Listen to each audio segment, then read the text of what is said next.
Hello दोस्तों, मैं कमर अब्बास आप लोगों का अपने ही YouTube channel Abbas study centre पे खैर मकदम करता हूँ।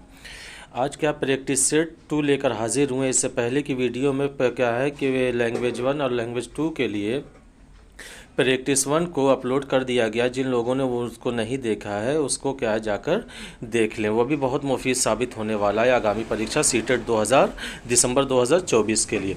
आज का भी प्रैक्टिस सेट क्या है कि इसमें भी कुछ प्रीवियस ईयर क्वेश्चन है और कॉन्सेप्ट के साथ साथ इसके तस्वीरात पे भी हम वजाहत के साथ बात करने वाले हैं। तो चलिए सेशन को आगे बढ़ाते हैं और बात करते देखते हैं कि क्वेश्चन में क्या कहा जा रहा है कि ज़बान की तालीम में सीखने के मवाद का सबसे अहम चैलेंज है। ज़बान की तालीम में सीखने के मवाद का सबसे अहम चैलेंज कौन सा है। पहले ऑप्शन में कहा जा रहा है कि कम वक्त में ज़्यादा जानकारी देना। दूसरे ऑप्शन में कहा जा रहा है कि सबक में पेश आए मुश्किल मकामात की वजाहत सीखे जाने वाले अशिया के ज़रिए करना। तीसरे ऑप्शन में कहा जा रहा है कि तलबा को सबक की तरफ तवज्जो मबजूल कराना। चौथे ऑप्शन में कहा जा रहा है कि तलबा को पढ़ाने में असातिज़ा को कम मेहनत करनी पड़े। अब देखिए यहाँ पे जो बात कही जा रही है कि ज़बान की तालीम में सीखने के मवाद का सबसे अहम चैलेंज क्या है। क्या कम वक्त में ज़्यादा जानकारी देना। तो इसका जो सही उत्तर होगा, सही जो जवाब होगा वो होगा कि सबक में पेश आए मुश्किल मकामात की वजाहत।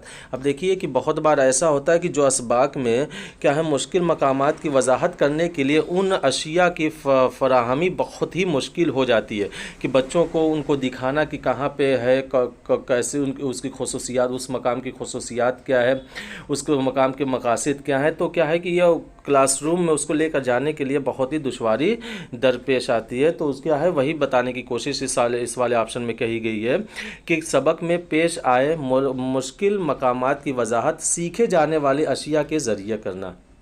कि जो चीज़ें सीखी जा रही है कि उनको क्या है कि वजाहत के साथ और मुश्किल मकामात की वजाहत के साथ क्या है कि उसको पेश करना, ये बहुत मुश्किल होता है क्लासरूम में। तो ऑप्शन नंबर 2 यहाँ पे सही हो जाएगा।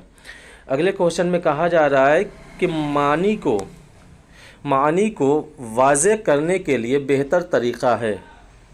मानी को वाज़े करने के लिए बेहतर तरीक़ा है, क्या लफ्ज़ों की तौज़ीह करे। दूसरे ऑप्शन में कहा जा रहा है कि लुगात से देखकर बताए। तीसरे ऑप्शन में कहा जा रहा है कि तलबा को पूरा मौका फ़राहम करे कि वह जुमलों में इस्तेमाल करके मानी बताए।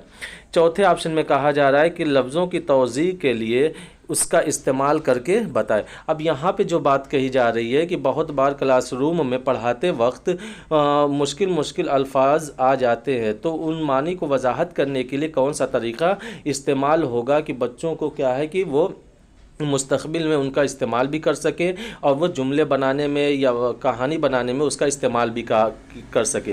तो क्या मानी को वाज़े करने के लिए बेहतर तरीका कौन सा है। तो क्या लफ्ज़ों की तौज़ीह किया जाए, ये भी बेहतर तरीका है, लेकिन क्या है कि वो जैसे कि अब ऑप्शन में कौन ज़्यादा बेहतर है उसको देखा जाएगा। लुगात से देख कर बताए, ये भी किया जाता है मानी को वजाहत करने के लिए। क्या लुगत की सहारा भी लिया जाता है। तीसरे ऑप्शन में जो कहा जा रहा है कि तलबा को पूरा मौका फ़राहम करें कि वह जुमलों में इस्तेमाल करके मानी बताएं। अब यहाँ पे जो ऑप्शन सही होगा ये वाला तीसरा ऑप्शन सही हो जाएगा कि जब भी कभी सख्त अल्फाज आ जाए और उनकी माने ढूंढने में मुश्किल हो जाए तो क्या है कि तलबा को ये कहा जाए कि इस मानी को अपने जुमलों में इस्तेमाल करें ताकि वो उसके जहन नशीन भी हो जाएगा ये सारी की सारी माने।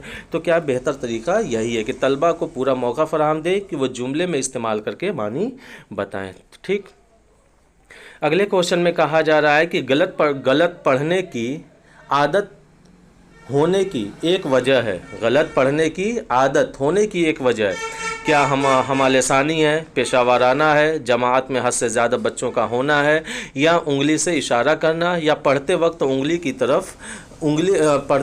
पढ़ते वक्त आँख की तरफ उंगली से इशारा करना।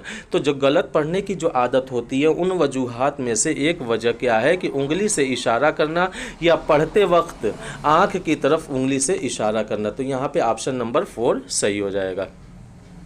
अगले क्वेश्चन में कहा जा रहा है कि रोज़मर्रा की ज़बान जो हम आपस में बात करने के लिए इस्तेमाल करते हैं उसे कहा जाता है।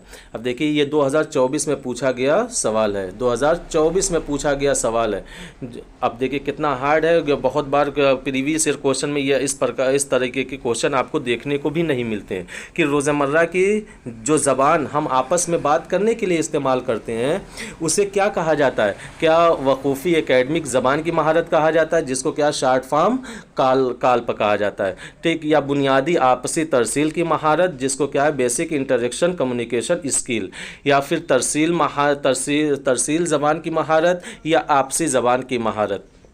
तो क्या है जो रोज़मर्रा की जो आपसी गुफ्तगू होती है, आपसी जो बात होती है, उसके लिए जिस ज़बान का इस्तेमाल करती है तो उसको क्या कहा जाता है, बुनियादी आपसी तरसील की महारत कहा जाता है, बुनियादी आपसी तरसील की महारत कहा जाता है। तो यहाँ पे ऑप्शन नंबर 2 सही हो जाएगा। तो क्या है कि इन दो कंसेप्ट को क्या है कि जो कि क्या है कि दिसंबर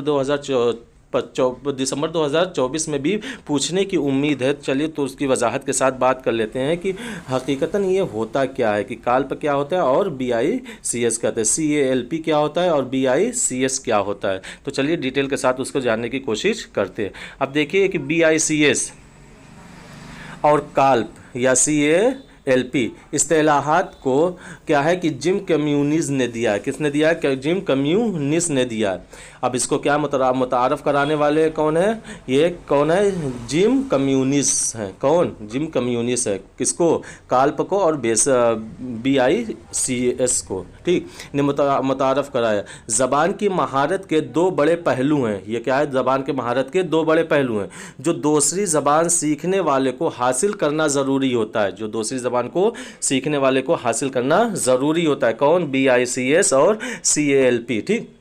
क्या है, जिम कम्युनिस ने इसकी शनाख्त की थी बुनियादी आपसी तरसील की महारत, जिसको हम बेसिक इंटरपर्सनल कम्युनिकेशन स्किल कहते हैं, या बातचीत की महारत। अब देखिए इसी को क्या है कि BICS को बातचीत की भी महारत कहा जाता है, और फिर उसके बाद क्या है, आपसी तरसील की महारत भी कहा जाता है। और फिर जो दूसरा है वकूफ़ी एडवांस ज़बान की महारत, जिसको हम CALP कहते हैं। इसको इंग्लिश में कहा जाता है कॉग्निटिवली एडवांस लर्निंग प्रोफिशिएंसी। और इसके जो प्रवर्तक है, जो इसको मुतारफ़ कराने वाले हैं, जो इसको फ़रोग़ देने वाले हैं, वह कौन है, वह क्या है, जिम कम्युनिस है। कौन है, जिम कम्युनिस है। या तालीमी महारत के तौर पर की है। अब इसको तालीमी महारत के नाम से भी जाना जाता है। फिर उसके बाद क्या है, BICS जिसको समाजी ज़बान भी कहते हैं। क्या है कि बेसिक इंटरपर्सनल कम्युनिकेशन स्किल को हम क्या बोलते हैं, समाजी ज़बान के नाम से भी इसको जाना जाता है। जो क्या बुनियादी इंटरपर्सनल कम्युनिकेशन स्किल रोज़मर्रा समाजी आमने सामने बातचीत में दरकार लिसानी महारतों का हवाला देते हैं। अब इसमें ये जो बात कही गई है, ये कही जा रही है कि जो क्या है कि BICS है, जो BICS है कि बेसिक इंटरपर्सनल कम्युनिकेशन स्किल जो है वो रोज़मर्रा में और समाज में जो आमने सामने बातचीत होती है उसमें क्या है, लिसानी महारतों का हवाला देते हैं, यानी उसमें हम इस ज़बान का इस्तेमाल करते हैं। मिसाल के तौर पर खेल के मैदान में किसका इस्तेमाल करते हैं कि बेसिक इंटरपर्सनल कम्युनिकेशन स्किल का, जिसको हम क्या बोलते हैं हिंदी में कि आपसी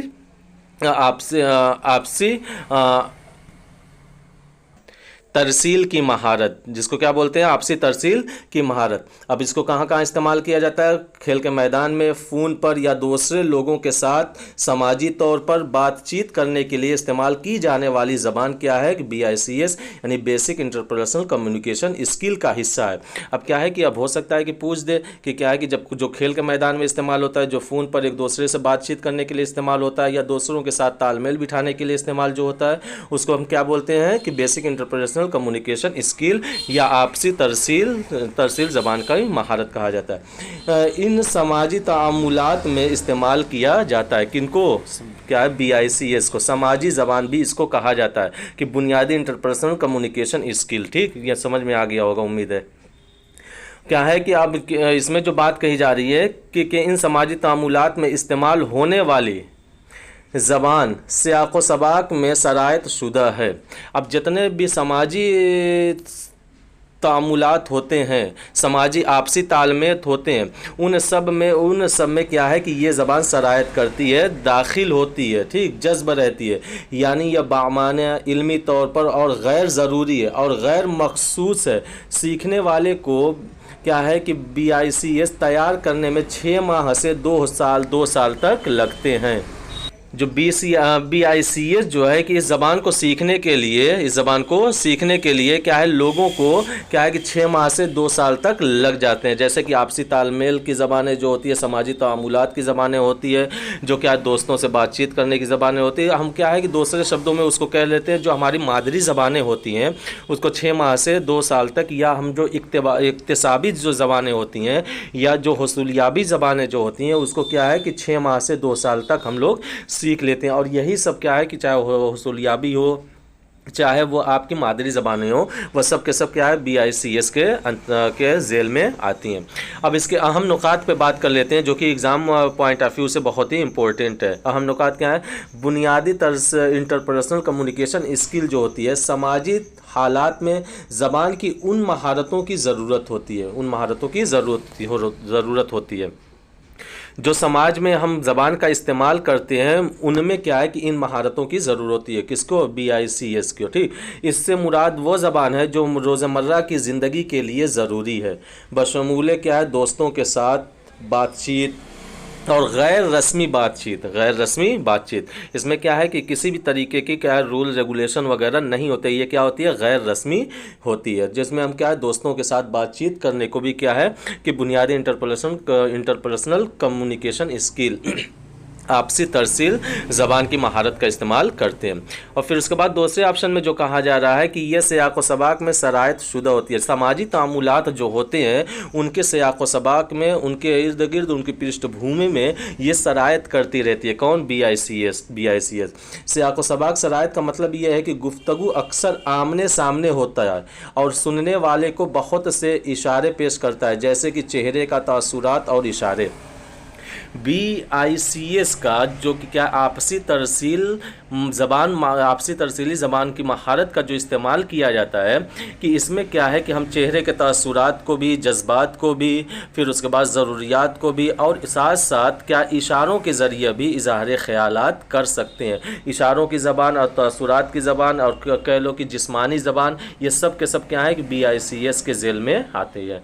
अगला पॉइंट में कहा जा रहा है कि यह एक इल्मी तौर पर गैर ज़रूरी ज़बान है, इल्म हासिल करने के लिए एक गैर ज़रूरी ज़बान है, ठीक। यानी यह समझना आसान है, इसको क्या है कि बगैर किसी मुश्किल से समझा जा सकता है, रोज़मर्रा की ज़बान और वाक़यात से निपटती है। ये क्या है, इस ज़बान का इस्तेमाल जो है क्या हम रोज़मर्रा में इस्तेमाल करते हैं और किसी वाक़यात को क्या है अपने लफ्ज़ों में बताने के लिए इसका इस्तेमाल किया जाता है। और एक सादा ज़बान की साख्त का इस्तेमाल करते हैं, और वो जो सादा ज़बान जो इस्तेमाल करते हैं उसी को क्या BICS या कि बेसिक इंटरपर्सनल कम्युनिकेशन स्किल के नाम से जाना जाता है। फिर जो अगला है कि काल्प, क्या है? काल्प, CALP, ठीक। यह इल्मी तालीमी ज़बान की महारत है, यह इल्मी तालीमी ज़बान की महारत है। अब देखिए, इसको तालीमी ज़बान भी कहा जाता है। इंसान जिस ज़बान में अपनी तालीम हासिल करता है उसको क्या वो कौन सी ज़बान कहलाती है? वो काल्प, यानी तालीमी ज़बान भी कहा जाता है। क्या है? काल्प मुख्तलिफ मवाद के शोबों में क्लासरूम में इस्तेमाल होने वाली तालीमी ज़बान या ज़बान में महारत पर तवज्जो मरकूज़ करती है। अब देखिए, ये बहुत ही अहम पॉइंट है कि जो क्लासरूम में जिस लैंग्वेज का इस्तेमाल किया जाता है, जिस ज़बान का इस्तेमाल किया जाता है, वो कौन सी ज़बान होती है? ऊपर तो उस सवाल में पूछा गया कि क्या है कि जब हम आपसी तालमेल बिठाने के लिए या समाज में जिस ज़बान का इस्तेमाल करते हैं तो उसको क्या है कि बेसिक इंटरपर्सनल कम्युनिकेशन स्किल के नाम से जानते हैं, लेकिन जो क्लासरूम में हम ज़बान का इस्तेमाल करते हैं उसको क्या कहा जाता है? काल्प के नाम से इस्तेमाल कहा जाता है। क्या एकेडमिक ज़बान को खुलासा, सियाक़ व सबाक़ को कम करने और खुसूसी होने की खुसूसियत दी जाती है। यह क्या है कि खुसूसी ज़बान होती है, चाहे वो लैंग्वेज भी हिंदी भी हो सकती है, वह अंग्रेज़ी भी हो सकती है, जिस ज़बान में आप तालीम हासिल कर रहे हैं क्या उनकी खुसूसियत में से एक खुसूसियत शामिल हो सकती है। अगले पॉइंट में कहा जा रहा है कि ज़बान को हासिल करने के अलावा सीखने वालों को तालीमी काबिलियत की तरक्की के दौरान मुआजना, दर्जाबंदी, तरकीब, तशख़ीस और अंदाज़ा लगाने जैसी महारतें तैयार करने की ज़रूरत है। अब देखिए कि जो काल्प का इस्तेमाल जो किया जाता है वह क्या है कि मुआवजना करने के लिए, दर्जाबंदी करने के लिए, तरकीब क्रमबद्ध करने के लिए, क्या है कि इवेलुएशन करने के लिए और असेसमेंट करने के लिए, ये सब जो महारतें होती है उसको तैयार करने के लिए इसकी ज़रूरत पड़ती है। किसकी? काल्प की। किसकी? काल्प की। यानी क्या, ये एक इल्मी ज़बान है। ठीक, तो क्या है कि मुझे उम्मीद है कि ये आप लोगों को समझ में आ गया होगा, और ये क्या है कि इसको 2-3 बार आप लोग इस वीडियो को देख लेंगे, इस कंसेप्ट को, कि सीटेट दिसंबर 2024 में हो सकता है कि इससे भी आपको क्वेश्चन एक आध दो मिल जाएँ। आपको अगले पॉइंट में कहा जा रहा है कि सीखने वालों को काल्प तैयार करने में कम से कम 5 साल लगते हैं। 5 साल लगते हैं। ये किसके थ्योरी, ये क्या है, ये रिसर्च हुई थी कि काल्प क्या है कि को सीखने के लिए कितने साल लगते हैं, और उसको करने वाला कौन है? कोलियर एंड थॉमस है। कोलियर एंड थॉमस की तहकीक से पता चलता है कि काल्प तैयार करने में कम अज़ कम 7 साल लग सकते हैं। जिन बच्चों को मादरी ज़बान की नशोनुमा में कोई पेशगी हिदायत या कोई ताउन नहीं है। अब इसमें ये कहा जा रहा है कि ये तहकीक शुदा बात है कि जो क्या है कि जो काल्प होते हैं बस क्या है 5 से 7 साल में क्या है कि कोई भी आदमी इसको सीख सकता है। ठीक, तो चलिए अगले क्वेश्चन की तरफ आगे बढ़ते हैं कि जिसमें कहा जा रहा है कि एक उस्ताद सानवी सतह के बच्चों को एक मतन कहानी देता है और उनसे कहता है कि कहानी में मज़कूर ख़यालात व अफ़कार पर एक मानी व मतालिब पर इंसाफ के नुक्ते नज़र से बात करे। इंसाफ के नुक्ते नज़र से बात करे। उस्ताद आमोज़गारों में किस चीज़ को फ़रोग़ देना चाहता है? अब देखिए इसमें जो कहा जा रहा है कि एक उस्ताद सानवी सतह के बच्चों को एक कहानी देता है, और कहानी पढ़ने के बाद क्या है कि उसमें जो ज़िक्र बयान किए गए हैं, जो मज़कूरा ख़यालात बयान किए गए हैं, उनके मानी और मतालिब के तौर पर क्या है कि ये कहता है कि बताइए कि इसमें क्या चीज़ें बताई गई है। तो अब ये जो काम दे रहा है बच्चों को, क्या है कि उस्ताद आमोज़गार को किस चीज़ का फ़रोग़ देना चाहता है? क्या तनक़ीदी ख़वानदगी की महारत को, तनक़ीदी तदरीसियात को, तनक़ीदी ज़बान को फ़रोग़ को, या ज़बान की आला महारत का? तो इसका सही जो जवाब होगा वो क्या है? तनक़ीदी ख़वानदगी की महारत को। यानी जो क्या है कि जो रीडिंग कर रहा है, जो पढ़ रहा है बच्चा, वो क्या है एनालिसिस करके पढ़ा, क्रिटिकल थिंकिंग को बढ़ावा देने के लिए, वो क्या है तनकीदी महारत को बढ़ावा देने के लिए कि वो जो पढ़ रहा है अब उसमें तनकीद भी कर सकता है, उसको जो पढ़ रहा है उसको तनकीद भी कर सकता है कि इसका परिप्रेक्ष्य क्या है, इसका सियाक़ व सबाक़ क्या है, इसकी पृष्ठभूमि क्या है, किस पस मंज़र पे ये कहानी बताई गई है। तो ये क्या है कि ये तनकीदी ख़वानदगी की महारत होगी। क्या होगी? तनकीदी ख़वानदगी की महारत। तो यहाँ पे ऑप्शन नंबर ए सही हो जाएगा। अगले क्वेश्चन में कहा जा रहा है कि कवायद की तदरीस व आमोजिश में तरीक़े अमल की मालूमात है। कौन से क्या है? कवायद की तदरीस व आमोजिश में तरीक़े अमल की मालूमात है। कौन सी? कवायदी मशक़ों को बरतने के तरीक़े का अमल, कवायदी मशक़ों की जानकारी, कवायदी मशक़ों के उसूलों की जानकारी, या ज़बान और उसकी सकाफ़त का इल्म। जो कवायद की तदरीस और उसका जो सीख होता है, ये क्यों सिखाया जाता है? क्यों सिखाया जाता है बच्चों को? ताकि वो क्या है कि कवायद का मश्क कर सके और उसको क्या है कि यूज़ करने के लिए उसके इस्तेमाल के तरीके का उसको इल्म हो जाए। तो यहाँ पे ऑप्शन नंबर ए सही हो जाएगा। अगले क्वेश्चन में कहा जा रहा है कि 7वीं जमात का उस्ताद जोड़ों में की जाने वाली सरगर्मी अंजाम देता है, यानी जोड़ा बना देता है, लोगों का जोड़ा बना देता है, इस तरीके का जोड़ा बना देता है क्या, जिसमें हर जोड़े को 10 जुमलों की कहानी दी जाती है। इसको 10 जुमलों की कहानी दी जाती है, इसको 10 जुमलों की कहानी दी जाती है, इसको 10 जुमलों की, इसके 10 जुमलों की। एक कहानी के पहले जुमले को पढ़कर सुनाता है और दूसरे जुमले को सीखते हैं। अब क्या है कि एक गुरुह क्या करता है कि जो कहानी के जुमलों को पढ़कर सुनाता है, दूसरा गुरुह उसको क्या करता है, सीखता है। फिर दूसरा जुमला पढ़ता है और दूसरे जोड़े का पहला उस जुमले को लिखता है।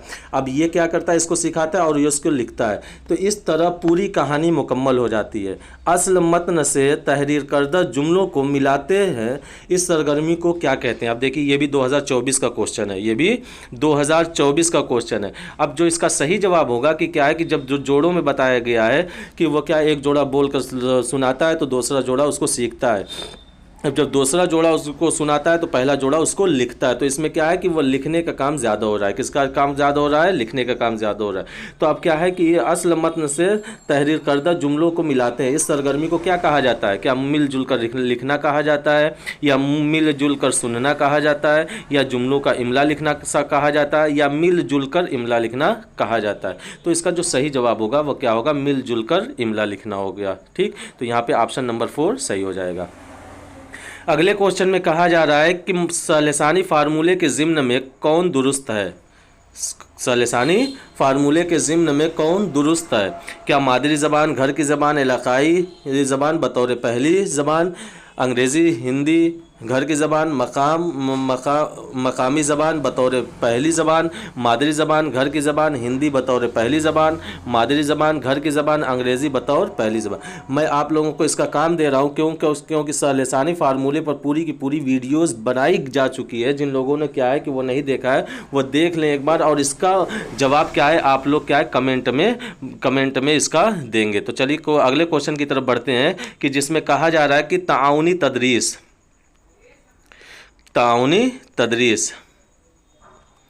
जिसको हम कोऑपरेटिव टीचिंग के नाम से जानते हैं होती है। क्या होती है? उन आमोज़गारों के लिए जिन्हें ज़बान की आमोजिश के मुतअय्यन पहलुओं पर तवज्जो देने की ज़रूरत होती है। ठीक, क्या उन आमोज़गारों के लिए, यानी ताउनी तदरीस किसके लिए? उन आमोज़गारों के लिए जिन्हें ज़बान की आमोजिश के मुतअय्यन पहलू पर तवज्जो देने के लिए, यानी उनकी ज़बान की आमोजिश जो होती है उन पर ख़ास तवज्जो देने की ज़रूरत होती है। उसमें हम कोऑपरेटिव तदरीस का इस्तेमाल या ताउनी तदरीस का इस्तेमाल करते हैं। तो क्या ये होती है? दूसरे ऑप्शन में कहा जा रहा है कि उन असातिज़ा के लिए जिन्हें अपनी तदरीस में उन मखसूस तलबा के लिए तब्दीली लाने की ज़रूरत होती है जो ज़बान सीखना चाहते हैं। तीसरे ऑप्शन में कहा जा रहा है कि उन आमोज़गारों और असातिज़ा के लिए जो अपनी तदरीसी और आमोज़शी हिकमत अमली को समझना, तब्दीली लाना और बेहतरी लाना चाहते हैं। चौथे ऑप्शन में कहा जा रहा है कि उन आमोज़गारों और असातिज़ा के लिए जो ज़बान के पर्चे के इम्तिहान में अपना नंबर बढ़ाना चाहते हैं। तो ताउनी तदरीस का इसका जो सही जवाब होगा वह क्या होगा? ऑप्शन नंबर 3 सही जवाब होगा कि उन आमोज़गारों और असातिज़ा के लिए है जो अपनी तदरीसी और आमोज़शी हिकमत अमली को समझना चाहते हैं, बदलना चाहते हैं और बेहतरी लाना चाहते हैं। तो उसका क्या है? ताउनी तदरीस या कोऑपरेटिव टीचिंग के नाम से जाना जाता है। तो यहाँ पे ऑप्शन नंबर 3 हमारा सही हो जाएगा। ऑप्शन नंबर 3 सही हो जाएगा। ठीक, अगले क्वेश्चन की तरफ आगे बढ़ते हैं। तदरीस का वो तरीक़ा जिसमें उस्ताद और 4 तलबा एक इजमाई आमोज़शी ग्रुप बनाते हैं, एक इजमाई आमोज़शी ग्रुप बनाते हैं, एक ग्रुप बनाते हैं।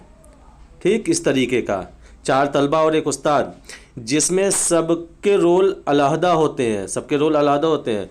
मतन के मवाद पर मकालमा होता है, ये छोटे काफ से होगा, मकालमा बड़े काफ से हो गया। मकालमा क्या होगा? छोटे काफ से होगा। जिससे तफ़हीम मतन के मुताबिक में बेहतरी करती है। इस तरीक़ों की क्या कहा जाता है? अब क्या कहा जाता है कि तदरीस का वो तरीका जिसमें उस्ताद और 4 तलबा एक इज्तिमाई आमोज़शी ग्रुप बनाते हैं जिसमें सबके रोल अलहदा होते हैं और मतन के मवाद पर मकालमा होता है, जिससे तफ़हीम मतन के मुताबिक बेहतरी होती है। तो इस तरीके को क्या कहा जाता है? तो उसको बाहमी बाहमी तदरीस बोला जाता है, जिसको हम कोलैबोरेटिव टीचिंग के नाम से जाना जाता है। तो यहाँ पे ऑप्शन नंबर 2 सही हो जाएगा। अगले क्वेश्चन में कहा जा रहा है कि उस्ताद तलबा को अंग्रेज़ी में एक कहानी सुनाता है और तलबा से ग्रुप में काम करने और मालूम ज़बान में कहानी को बताने के लिए कहता है और फिर क्लास की मुश्तरका ज़बान में कहानी बताने के लिए कहता है। इस तरह तदरीसी हिकमत अमली को क्या कहेंगे? अब देखिए क्वेश्चन को क्या है, ध्यान से करिए। एक उस्ताद तलबा को अंग्रेज़ी में एक कहानी सुनाता है और तलबा से ग्रुप में काम करने और मालूम ज़बान में कहानी को बताने के लिए कहता है। क्या कहता है? अब देखिए मालूम ज़बान को, पहले तो ये क्या अंग्रेज़ी में सुनाता है, लेकिन क्या है कि उसको अब कहता है कि जो ज़बानें मालूम है उसमें आप वो कहानी सुनाए। फिर क्लास की मुश्तरका ज़बान में कहानी बताने के लिए कहता है। तो उसको इस तरह की तदरीस हिकमत अमली को क्या कहा जाता है? तो जाहिर सी बात है उसको क्या है, मादराए ज़बान कहते हैं। क्योंकि अंग्रेज़ी में तो सुनाया है, लेकिन क्या है कि अब ग्रुप से कहता है कि जो ज़बानें आपको मालूम है उसमें इसको बताइए, और फिर उसके बाद क्लास की मुश्तरका ज़बान में कहानी सुनाता है। कोई किसी मादरी ज़बान का है, कोई किसी मादरी ज़बान का है, कोई किसी मादरी ज़बान का है, तो वह हर एक कोई क्या है अपनी अपनी मादरी ज़बान में उस कहानी को बताते हैं। तो इस तदरीसी हिकमत अमली को क्या कहा जाता है? मादराए ज़बान कहा जाता है। ठीक, अगले क्वेश्चन की तरफ बढ़ते हैं कि आमोज़गार ठीक, मखसूस मालूमात के हुसूल के लिए अखबार में शाया खबर को पढ़ता है। इस तरह के मुताले को क्या कहा जाता है? क्या तनकीदी मुताला कहा जाता है, सरसरी मुताला कहा जाता है, या गैर मुताला कहा जाता है, या पढ़ने की महारत कहा जाता है? अब देखिए दोस्तों कि क्या है कि जब कभी भी कि हम न्यूज़पेपर में जब कोई ख़बर पढ़ते हैं तो क्या है कि उस ऐसे मुताले को क्या कहा जाता है? गैर मुताला कहा जाता है। जैसे कि क्या आमोज़गार मखसूस मालूमात के लिए, जब न्यूज़पेपर पढ़ते हैं तो उसमें हम खुसूसी मालूमात हासिल करने के लिए पढ़ते हैं। तो जब खुसूसी मालूमात हासिल करने के लिए कोई चीज़ पढ़ी जाए, चाहे वह अखबार हो, चाहे वो आपका मैगज़ीन हो, चाहे वो बुक हो, तो इस तरीके की क्या होता है? गैर मुताला होता है। लेकिन क्या है कि जब उसमें तनकीद टिप्पणी करने के लिए उसमें कहा क्यों गया, क्यों का जब जवाब देता है कि उस मुताले से हमें क्यों का जवाब मिलता है कि ये कहानी का पस मंज़र क्या है, इस कहानी का पस मंज़र क्या है, क्यों ये कहानी लिखी गई और इस कहानी से हमें क्या सबक मिलते हैं, तो उसको क्या कहा जाता है? तनकीदी मुताला कहा जाता है।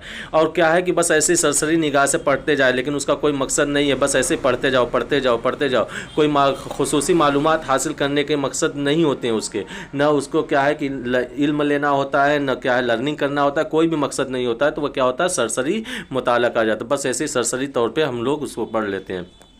जैसे कि क्या एग्ज़ाम में जाने से पहले हम क्या है कि अपने नोट्स को सरसरी निगाह से पढ़ते हैं ना, अब उस वक्त तो उसका मतलब को समझ में नहीं आता है, बल्कि क्या हम एक नज़र देखते हैं, उसका मतलब को तो पहले ही समझ चुके हैं हम लोग, लेकिन क्या है अब जो पढ़ते हैं उसको सरसरी निगाह से, ताकि वो रिकॉल हो जाए वह सारी की सारी चीज़ें। और पढ़ने की महारत क्या है कि इसमें बोलना, पढ़ना, लिखना वगैरह क्या करते हैं, इसमें बार हम अपनी रवानगी बढ़ाने के लिए जब कोई चीज़ पढ़ते हैं, क्या प्रोफिशिएंसी लाने के लिए कि हमारी पढ़ने की रवानी बढ़ जाए, तो ये क्या है? पढ़ने की महारत के तौर पे उसको पढ़ा जाता है। ठीक, अगले क्वेश्चन में कहा जाता है कि बैन लिसानी शनाख्त क्या है? बैन लिसानी शनाख्त क्या है? आमोज़गार का फैसला कि मकामी ज़बान और हदफ ज़बान में कुछ चीज़ें मुश्तरक होती है। बैन ज़बानी, अब देखिए बैन ज़बानी लिसानी शनाख्त क्या है कि अब वो होती है कि आमोज़गार का फ़ैसला यह कि यानी आमोज़गार का तस्वूर ये कि मकामी ज़बान और हदफ ज़बान में कुछ चीज़ें मुश्तरक होती है। दूसरे में कहा जा रहा है कि आमोज़गार का फ़ैसला कि मकामी और हदफ ज़बान में कुछ चीज़ें मुश्तरक नहीं होती है, कुछ चीज़ें मुश्तरक नहीं होती है। तीसरे ऑप्शन में कहा जा रहा है कि आमोज़गार का ये फ़ैसला कि मकामी ज़बान का इल्म दूसरे ज़बान की आमोज़िश में मुखिल होता है। ठीक, चौथे ऑप्शन में कहा जा रहा है कि आमोज़गार की समझ कि मुख्तलिफ़ ज़बानें सीखने के लिए मुख्तलिफ़ सलाहियतें दरकार होती है। तो बैन क्या है? बैन लिसानी शनाख्त का मतलब जो होता है कि वो होता है कि आमोज़गार का ये फ़ैसला होता है कि मकामी ज़बान और हदफ ज़बान में कुछ चीज़ें मुश्तरक होती है, उसके माबैन आती हैं, एक ज़बान सीखी मकामी ज़बान में, और जो आप दूसरी ज़बान या तीसरी ज़बान जो सीख रहे हैं या तालीमी ज़बान जो सीख रहे हैं उसमें कुछ चीज़ें मुश्तरक रहती हैं। तो यहाँ पे ऑप्शन नंबर ए सही हो जाएगा। अगले क्वेश्चन में कहा जा रहा है, ये थोड़ा सा बड़ा है, इसको छोटा कर दे रहे हैं, कि सुरैया छठी जमात की तालिबा है जो जालंधर पंजाब से तमिलनाडु के मदुराई अपने वालिद साहब के साथ मुंतकिल हो जाती है। पंजाबी उसकी मादरी ज़बान है और उसने अंग्रेज़ी स्कूल में बतौर दूसरी ज़बान पढ़ी है। वह अपने पड़ोसी से सीख कर तमिल बोल और पढ़ सकती है। जो ज़बान अभी जानती है इसके हवाले से कौन सा बयान दुरुस्त है? जो ज़बान अब जानती है, यहाँ पे अब होगा, जो ज़बान अब जानती है वो ज़बान, उस एतबार से कौन सा दुरुस्त होगा। अब देखिए इस क्वेश्चन को क्या है डिटेल के साथ पढ़िए, ध्यान लगा कर सुने कि सुरैया क्या है? छठी जमात की तालिबे इल्म है जो जालंधर पंजाब से, पंजाबी क्या है? पंजाब से, जो जालंधर पंजाब से तमिलनाडु के मदुराई अपने वालिद के साथ मुंतकिल होती है। कहाँ से मुंतकिल होती है? पंजाब से मुंतकिल होती है। कहाँ से? पंजाब से मुंतकिल होती है। अब क्या पंजाबी उसकी मादरी ज़बान हो गई, ठीक, और क्या है कि तमिलनाडु के मदुराई अपने वालिद साहब आपके साथ मुंतकिल हो जाती है। पंजाबी उसकी मादरी ज़बान है और उसने अंग्रेज़ी को बतौर दूसरी ज़बान लिखी। अब देखिए तमिलनाडु क्या हो गई, ये क्या है कि ज़बान की हुसूलियाबी, मादरी ज़बान क्या होती है, ज़बान की हुसूलियाबी होती है, इक्तिसाबी होती है। लेकिन जब हम दूसरी लैंग्वेज को उसके रूल्स रेगुलेशन वगैरह पढ़ते हैं, जब हम उसको ज़्यादा से ज़्यादा कोशिश करते हैं तो उसको क्या कहा जाता है, उसको आमोजिशी ज़बान कहा जाता है, यानी क्या है कि उसको लैंग्वेज लर्निंग कहा जाता है। लेकिन जो लैंग्वेज एक्विजिशन होता है वह अपने माहौल, आसपास लोगों से क्या है कि जो हमारी मादरी ज़बान होती है आप आसपास लोगों से सीख लेते हैं, और जो हमारी मादरी ज़बान होती है उसको क्या है ज़बान की हुसूलियाबी के नाम से या ज़बान की इक्तिसाबी के नाम से जानते हैं। अब देखिए जो मादरी ज़बान है उसने अंग्रेज़ी स्कूल में बतौर दूसरी ज़बान पढ़ी है। वह अपने पड़ोसी से मिलकर तमिल भी बोल सकती है। अब देखिए पड़ोसी से मिलकर, यानी इसके लिए स्कूल नहीं गई, रूल्स और रेगुलेशन नहीं पढ़े, बल्कि क्या अपने आसपास लोगों और पड़ोसियों से क्या है तमिल भी बोलना सीख गए। अब तमिल और मादरी ज़बान दो हो गई, क्या है इसकी हुसूलियाबी हो गई। ठीक, जो ज़बान अब वो जानती है उस हवाले से कौन सा बयान दुरुस्त है। अब ऑप्शन पढ़ते हैं। ठीक, पहले में कहा जा रहा है कि पंजाबी और तमिल का शुमार इक्तिसाबी ज़बान में, सही है कि पंजाबी उसकी मादरी ज़बान और तमिल क्या है उसके आसपास लोगों से जो उसने ज़बान सीखी है, तो ये क्या है हो गई इक्तिसाबी ज़बान हो गई। और अंग्रेज़ी का शुमार आमोजिशी ज़बान में होगा, और क्या है अंग्रेज़ी का शुमार आमोजिशी ज़बान में होगा। तो अभी तक तो ये ऑप्शन सही लग रहा है। ठीक, दूसरे में कहा जा रहा है कि तमिल का शुमार इक्तिसाबी ज़बान और अंग्रेज़ी और पंजाबी का शुमार आमोजिशी ज़बान में होगा। तो यहाँ पर गलत हो जाएगा। क्यों? क्योंकि जो आमोजिश होता है वह क्या है कि ये रस्मी तालीम के ज़रिए होता है, ये फितरी नहीं होता है, बल्कि हम कहीं से इसके नियम सीखते हैं। हुसूलियाबी में क्या होता है, हम नियम नहीं सीखते, बल्कि वो क्या है हम अपने आसपास पड़ोस के लोगों से, परिवार से हम उस ज़बान को सीख लेते हैं। तो पंजाबी जो हो गई वो क्या हो गई, ये तो मादरी ज़बान हो गई, लेकिन अंग्रेज़ी को जो हो गई ये क्या हो गई आपकी आमोजिशी ज़बान हो गई। क्या हो गई, आमोजिशी ज़बान। तो ये अभी गलत हो जाएगा। तीसरे ऑप्शन में कहा जा रहा है कि पंजाबी, अंग्रेज़ी, तमिल तीनों का शुमार आमोजिशी ज़बान होगा। ये भी गलत है। क्यों? क्योंकि पंजाबी और तमिल तो उसका वो हो गया हुसूलियाबी या इक्तिसाबी हो गया, अंग्रेज़ी क्या होगी उसकी आमोजिशी ज़बान होगी। और अंग्रेज़ी का शुमार इक्तिसाबी ज़बान में और पंजाबी और तमिल का शुमार आमोजिशी ज़बान होगा। तो ये भी क्या उल्टा हो गया, अंग्रेज़ी क्या होगा वो क्या होगा आमोजिशी ज़बान के जेल में आएगा, और पंजाबी और तमिल जो होगा वो क्या इक्तिसाबी यानी हुसूलियाबी लैंग्वेज एक्विजिशन के अंतर्गत आएगा। तो यहाँ पे जो ऑप्शन सही होगा वो क्या होगा, ऑप्शन नंबर ए सही हो जाएगा कि पंजाबी और तमिल का शुमार लैंग्वेज एक्विजिशन यानी क्या है ज़बान की हुसूलियाबी या ज़बान की इक्तिसाबी के जेल में आएगा, और अंग्रेज़ी का शुमार क्या है लैंग्वेज लर्निंग या कह लो कि क्या है कि ज़बान की आमोजिश या के जेल में आएगा। जिन लोगों ने क्या है कि वो वीडियो नहीं गई कि ज़बान की हुसूलियाबी और आमोजिशी पर भी क्या एक मुकम्मल वीडियो आप लोगों को शेयर कर दी गई है। जिन लोगों ने नहीं देखा उसको जाकर देख लीजिए, सारे के सारे कॉन्सेप्ट तो आप लोगों को क्लियर हो जाएंगे। अगले क्वेश्चन की तरफ बढ़ते हैं कि जिसमें कहा जा रहा है कि दर्जा झेल में कौन इशारती ज़बान के बारे में सही नहीं है। अब गौर से देखिएगा, दर्जा झेल में कौन इशारती ज़बान के बारे में सही नहीं है। पहले ऑप्शन में कहा जा रहा है कि इशारती ज़बान की बहुत सी किस्में होती हैं। दूसरे ऑप्शन में कहा जा रहा है कि इस इशारती ज़बान फितरी ज़बान होती है। तीसरे ऑप्शन में कहा जा रहा है इशारती ज़बान के कवायद आंसर होगा, कवायद नहीं होते हैं। और फिर चौथे ऑप्शन में कहा जा रहा है कि इशारती ज़बान के कवायद भी होते हैं। अब यहाँ पे पूछा है कि दुरुस्त नहीं है, सही नहीं है। तो देखिए इशारती ज़बान के बहुत सी किस्में होती है, सही है, इशारती ज़बान के बहुत सी किस्में होती हैं। और फिर उसके बाद इशारती ज़बान फितरी ज़बान है, ये भी सही है। इशारती ज़बान क्या होती है, फितरी ज़बान होती है। अभी इसकी वजाहत के अंतर्गत हम लोग क्या है डिटेल की इसकी वजाहत भी करेंगे। तीसरे ऑप्शन में कहा जा रहा है कि इशारती ज़बान के कवायद नहीं होते हैं। तो ये ऑप्शन गलत हो जाएगा। क्यों? क्योंकि इशारती ज़बान के भी कवायद होते हैं, उन पे भी हुरूफ़ तहज्जी होते हैं, उन पे भी अल्फ़ाबेट्स होते हैं। आप लोगों ने गौर किया होगा कि जो पहले न्यूज़ वगैरह जब आती थी तो क्या है कॉर्नर पे एक क्या है कि उस तरीके से हाथ हिलाकर अपने जिस्मानी ज़बान इसके इस्तेमाल से वो क्या है कि वैसे इशारा कर करके वो भी क्या है वो न्यूज़ दिया करती थी। वो क्या थी इशारती ज़बान में देते थे। क्या देती थी वो न्यूज़ इशारती ज़बान में। और चौथा ऑप्शन में क्या है कि इशारती ज़बान के कवायद भी होते हैं। तो ये ऑप्शन भी सही है। यहाँ पे पूछा गया था सही नहीं है, तो हमारा ऑप्शन नंबर 3 यानी इशारती ज़बान के कवायद नहीं होते, ये बिल्कुल गलत है, ये बिल्कुल गलत है। ठीक, अब देखिए इशारती ज़बान होती क्या है उसके बारे में भी हम थोड़ा बहुत जान लेते हैं कि इशारती ज़बान, इशारे की ज़बान एक ऐसी ज़बान है जो मानी को पहुंचाने के लिए सौती नमूनों के बजाय बसरी इशारों के नमूने जैसे दस्ती मुआसलात, जैसे जब हम अपने हाथों का इस्तेमाल करके अपनी बातों को पहुंचाते हैं, जैसे किसी कहना कि 5 आम लाओ, क्या है 5 आम लाओ, 5 उंगलियां दिखा दिया, क्या है कि बॉडी लैंग्वेज, अपने हाव भाव अपनी बॉडी लैंग्वेज के ज़रिए जो अपने मुआसलात करते हैं, जो तरसील करते हैं, तो उसी को क्या है कि इसके हिसाब से जब हम मानी का इजहार करते हैं तो उसको क्या बोला जाता है, इशारती ज़बान बोला जाता है। इसमें हम क्या है कि लफ्ज़ों का इस्तेमाल नहीं करते बल्कि अपने बॉडी लैंग्वेज और अपने दस्ती यानी हाथों का इस्तेमाल करके अपने इजहार ख्यालात करते रहते हैं। दूसरे ऑप्शन में कहा जा रहा है कि इशारती ज़बान एक फ़ितरी ज़बान है, इशारती ज़बान एक फ़ितरी ज़बान है। क्या है कि इसको सीखने के लिए क्या है कि कोई ज़रूरत नहीं, बल्कि क्या आप अपने हाथों से जब आपको वो इल्म हो जाएगा तो आप इशारों की ज़बान खुद ब खुद आपको ऑटोमेटिकली आ जाएगी, इसको सीखने की ज़रूरत नहीं रहेगी। क्या आप फिर जैसे कि तीसरे ऑप्शन में कहा जा रहा है कि हाथों, बाजुओं या जिस्म और चेहरे के तासुरात की तरतीब और हरकत को एक साथ इस्तेमाल किया जाता है। अब देखिए चाहे वह हाथ हो, बाजू हो या जिस्म हो या चेहरे के तासुरात हो, इन सब की तरतीब को एक साथ इस्तेमाल किया जाता है। पता चला कि 2 आम लाने के लिए आप 5 उंगलियां दिखा रहे हैं तो ये क्या है कि आपकी तरसील गलत हो जाएगी। तो इस तरीके से बताने की कोशिश की गई है। जहाँ भी बहरे लोगों की कम्युनिटी होती है वहाँ इशारों की ज़बान तैयार की जाती है।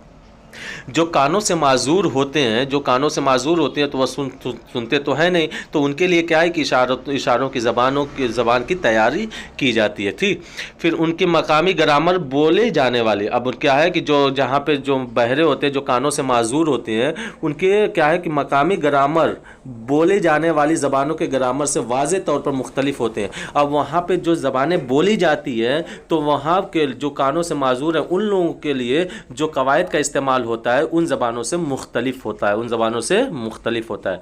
बच्चा सबसे पहले अपनी बात को समझाने के लिए ज़बान की इस शक्ल का इस्तेमाल करता है। अब देखिए इशाराती ज़बान क्या है कि बच्चा सबसे पहले इसी चीज़ का इस्तेमाल करता है। पहले तो वो बोल नहीं पाता, लेकिन अपने हाथों के इशारे से, अपने बॉडी लैंग्वेज के ज़रिए से क्या है कि अपने तासुरात को, अपने जज्बात को, अपनी ज़रूरियात को दूसरों के नज़दीक पहुंचाता है। तो बच्चा अपने हाथों को हरकत देकर इशारों की ज़बान के ज़रिए अपने ख़यालात का इजहार करता है।